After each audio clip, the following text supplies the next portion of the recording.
UP में 2 हफ्ते की राजनीतिक हलचल के बाद फिलहाल माहौल कुछ शांत सा दिख रहा है।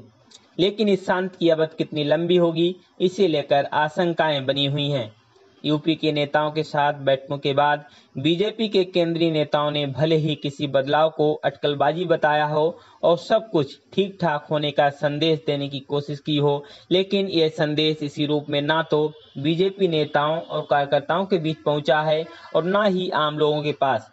यानी सरकार और संगठन के स्तर पर बदलाव की चर्चाएं जारी हैं। राजनीतिक जगत में इस बात की भी चर्चा है कि योगी आदित्यनाथ को मुख्यमंत्री बनाना बीजेपी और राष्ट्रीय स्वयंसेवक संघ के शीर्ष नेताओं को अब ऐसा फैसला समझ में आ रहा है जिसे अब बदलना और बनाए रखना दोनों ही स्थितियों में घाटे का सौदा दिख रहा है। दूसरे, पिछले 4 साल के दौरान बतौर मुख्यमंत्री योगी आदित्यनाथ की जिस तरह की छवि उभर कर सामने आई है, उसके सामने 4 साल पहले के उनके कई प्रतिद्वंदी काफी पिछड़ चुके हैं। साल 2017 में बीजेपी ने यूपी विधानसभा चुनाव में किसी भी नेता को मुख्यमंत्री का चेहरा बनाकर चुनाव नहीं लड़ा था और न ही कोई ऐसा नेता था जिसे सामान्य रूप से चुनाव से पहले मुख्यमंत्री के तौर पर देखा जा रहा हो। चर्चा में कई नाम थे, जिनमें तत्कालीन प्रदेश अध्यक्ष केशव प्रसाद मौर्य और मौजूदा मुख्यमंत्री योगी आदित्यनाथ भी थे।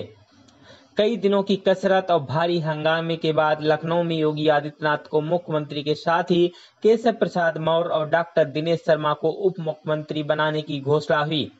हालांकि इससे ठीक पहले मनोज सिन्हा का भी नाम मुख्यमंत्री के तौर पर खूब प्रचारित किया गया, लेकिन वह उसी तेजी के साथ हवा हो गया जिस तेजी के साथ चला था। इस दौरान मुख्यमंत्री के तौर पर योगी आदित्यनाथ की कार्यशैली पर कई बार सवाल उठे। कानून व्यवस्था के मामले में शुरुआत से लेकर अब तक वो विपक्ष के निशाने पर रहे हैं और योगी होने के बावजूद जातवादी सोच के आरोप विपक्ष के अलावा बीजेपी के भी कई नेता लगा चुके हैं। बावजूद इसके योगी आदित्यनाथ की छवि बीजेपी के एक फायर ब्रांड प्रचारक और हिंदुत्व के प्रतीक नेता के तौर पर बनती गई।